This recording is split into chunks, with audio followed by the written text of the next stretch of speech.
Bonjour, bonsoir. Nous toutes et nous chaque qui peut regarder vidéo ça. Vous aimez mieux, abonnez mieux. Maintenant, on peut parler nous des plats ça qui s'accladent en espagnol. On peut présenter nous comme ça. Antes de todos,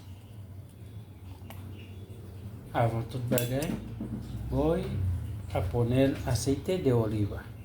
On peut mettre l'huile olive sur manger.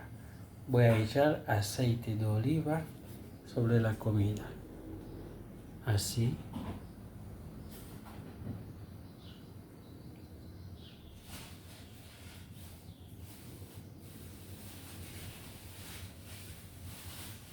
Está bien.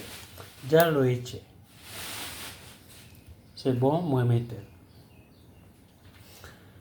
Eso se llama pepino. Pepino. Déjame demostrarte. Ven, pepino. Eso se llama pepino. Tomate. Huevos. Auyama. Ça nous relève joumou. Ouais, ça relève joumou. Auyama. Eso se llama aguacate.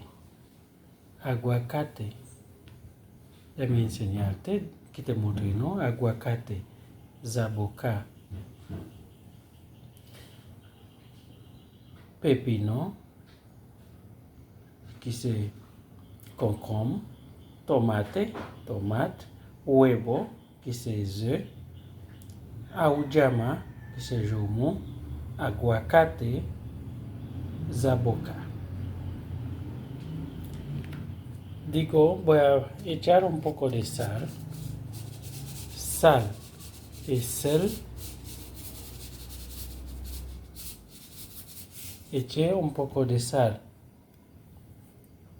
Repito para nosotros, para ustedes. Voy a repetir por no. Pepino. Pepino. Concombre. Tomate. Huevo. Œuf. Auyama. Joumou. Aguacate. Zaboca. Y aceite de oliva avec l'huile olive. C'était un plaisir pour me porter cette vidéo ça pour nous. Nous tous qui pouvez regarder, like, abonner, partager. C'était un plaisir pour nous. Bonne journée, bonne la nuit, buenas noches o buenos días. Adiós, bye bye.